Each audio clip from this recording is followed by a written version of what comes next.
بغیر زبردستی کے۔ ایک امیر آدمی جس کا باپ بہت مشہور تاجر تھا، ایک دفعہ بہت بیمار ہو گیا۔ بہت سے ڈاکٹر اس کی حویلی میں آئے اور اس کی بیماری کو نام دینے کی کوشش کی، لیکن کوئی بھی اس کا علاج کرنے میں کامیاب نہ ہوا۔ جب اس کی بیماری نے زور پکڑا تو اس نے اپنے والد کو بلایا اور کہا، میرے اس قدر بیمار ہونے کی وجہ ایک غریب لڑکی کے ساتھ میرا پیار ہے، جس نے مجھ سے شادی کرنے سے انکار کر دیا کیونکہ وہ ایک دیندار آدمی چاہتی ہے جو اللہ سے ڈرتا ہو اور گناہ سے بچتا ہو، اور جیسا کہ آپ جانتے ہیں میں تو اس طرح سے عبادت بھی نہیں کرتا جس طرح سے مجھے کرنی چاہیے۔ اس کی کہانی سن کر والد کو دکھ ہوا، لیکن اس کے ساتھ ہی ساتھ وہ اپنے بیٹے کو انکار کرنے پر اس لڑکی پر غصہ بھی تھا، اور اس نے کہا، کل وہ گھٹنوں کے بل تمہارے پاس آئے گی اور تم سے شادی کر لے گی۔ اسی دن باپ نے ایک آدمی کو اس لڑکی کے گھر بھیجا اور اس کے والدین کو ایک بھاری رقم کی پیشکش کی جس کو وہ انکار نہیں کر سکے، اور اپنی بیٹی کی رضامندی کے بغیر اس کی شادی کرنے پر راضی ہو گئے۔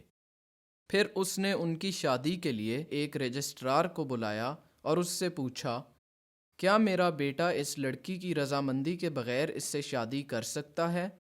رجسٹرار نے رقم وصول کرنے کے بعد کہا، یہ تب تک جائز ہے جب تک اس کے والدین کی رضامندی شامل ہو۔ کچھ عرصے کے بعد لڑکی کو حویلی میں لایا گیا۔ نوجوان نے اسے عزت اور پیار دیا، لیکن اس نے اسے آسمان کی طرف دیکھ کر مسکراتے ہوئے دیکھا۔ جب اس نے لڑکی سے پوچھا کہ وہ چہرے پر واضح پریشانی کے باوجود بھی کیوں مسکرا رہی ہے، تو اس نے وضاحت کی اور کہا، میرے والدین کو اپنی بیٹی پر رحم کرنا چاہیے تھا اور کسی بھی قیمت پر اسے بیچنے سے انکار کر دینا چاہیے تھا۔ رجسٹرار کو سچ بولنا چاہیے تھا اور آپ کو بتانا چاہیے تھا کہ یہ زبردستی کی شادی بالکل بے اثر ہے۔ تمہیں بھی اس طرح کی شادی سے انکار کرنا چاہیے تھا۔ میرے والدین نے دنیاوی لالچ میں آ کے مجھے آپ کو دے دیا، اور رجسٹرار آپ کے پیسے کی لالچ میں تھا اور اللہ سے ڈرنے کے بجائے آپ سے ڈرتا تھا۔ ایک آدمی نے مجھ سے شادی کرنے میں اپنا بیماری کا علاج دیکھا۔ اب اس سب کے بعد اللہ کے سوا میرا کوئی نہیں ہے، اس لیے میں نے آسمان کی طرف دیکھا اور اپنا مقدر قبول کر لیا۔ میں آپ کو نبی صلی اللہ علیہ وسلم کی ایک حدیث یاد دلاتی ہوں، صدقہ مال کو کبھی کم نہیں کرتا، اور اللہ ان سب کا مقام بلند کرتا ہے جو کہ دوسروں کو معاف کرتے ہیں۔ حویلی میں موجود تمام لوگ اس سے خوب متاثر ہوئے اور اس کی بات سن کر رونے لگے۔ نوجوان نے اپنے والد سے کہا، ابا جان، اس عورت کے معصوم اور پاکیزہ دل کو توڑنے سے بہتر ہے کہ میں اپنی بیماری سے مر جاؤں۔ اس کے بعد اس نے لڑکی کو اس کے والدین کے ساتھ واپس جانے کی اجازت دی، اور جو رقم ان کو دی گئی تھی وہ ان سے واپس نہ لی گئی۔ اس نے اپنے والد سے کہا کہ وہ اس کے لیے ایک شیخ مقرر کر دیں تاکہ وہ اسے قرآن سکھائے اور مذہب سے متعلق چیزیں یاد دلا سکے اور ایک اچھا انسان بنا سکے۔ 1 سال کے بعد اس آدمی کی حالت بالکل بدل گئی اور اس نے اپنی تمام عبادات صحیح وقت پر کرنا شروع کر دی۔ وہ ہفتے کے زیادہ تر دن روزے رکھتا اور راتیں عبادت میں گزارتا۔ وہ رات کے پچھلے پہر اللہ سے شرمندگی کا اظہار کرتا اور اس کی توبہ قبول کرنے کے لیے التجا کرتا۔ جب بالآخر اس نے خود کو اس لڑکی کے قابل سمجھا تو وہ اپنے والدین کے ساتھ اس کا ہاتھ مانگنے اس کے گھر گیا۔ لڑکی اس کے آنے سے بے انتہا خوش ہوئی۔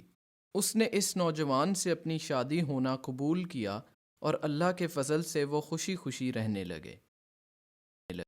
وَسَارِعُوا إِلَى مَغْفِرَةٍ مِّن رَّبِّكُمْ وَجَنَّةٍ عَرْضُهَا السَّمَاوَاتُ وَالْأَرْضُ أُعِدَّتْ لِلْمُتَّقِينَ الَّذِينَ يُنفِقُونَ فِي السَّرَّاءِ وَالضَّرَّاءِ وَالْكَاظِمِينَ الْغَيْظَ وَالْعَافِينَ عَنِ النَّاسِ والعافين عن الناس والله يحب المحسنين والذين إذا فعلوا فاحشة أو ظلموا أنفسهم ذكروا الله فاستغفروا لذنوبهم ومن يغفر الذنوب إلا الله ولم يصروا على ما فعلوا وهم يعلمون أولئك